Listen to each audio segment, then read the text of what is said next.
If you've ever been frustrated trying to find a place to park, one Melbourne businessman may have come up with the perfect solution.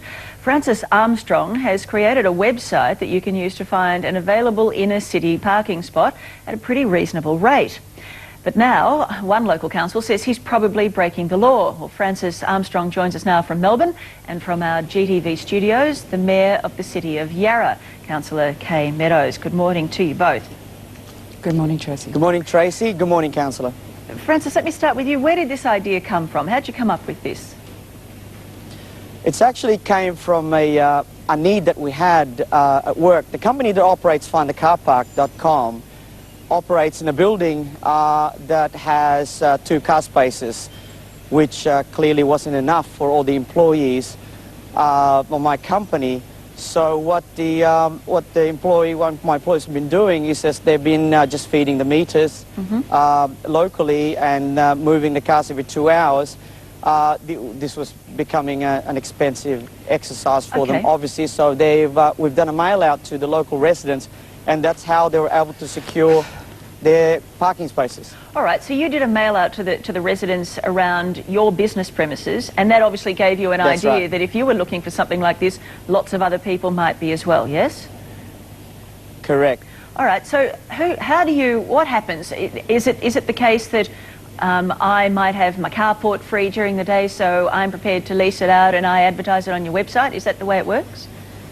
That's right. Most of the spaces available on the website right now are actually spaces that are vacant during the day. The Findacarpark.com caters for people that already drive, essentially, and it provides them with an option, with a choice.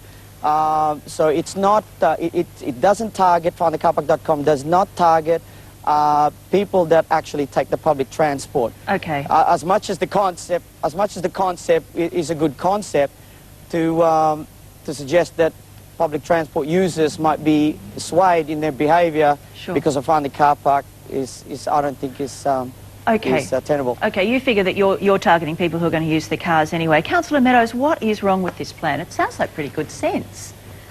Tracy, this is one of those circumstances where you might think that you can just do whatever you like on your land, and I guess most people would think that that was the case.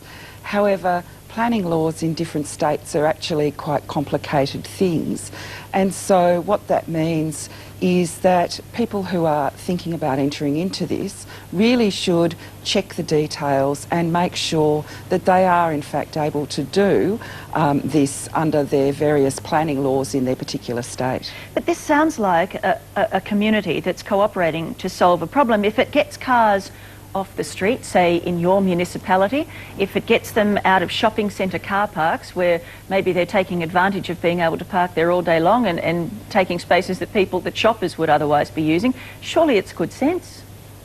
Tracy, one of the things that our residents tell us that comes up as one of the key top 10 issues is parking and traffic through the inner city. And one of the things that we're keen to try and discourage is people driving into Yarra. So we would rather that people caught public transport into the inner city rather than driving their cars in to Yarra, parking here all day and then driving home again. Okay, so so you're taking a sort of political view of this, that you don't want people driving, you want to force them onto public transport.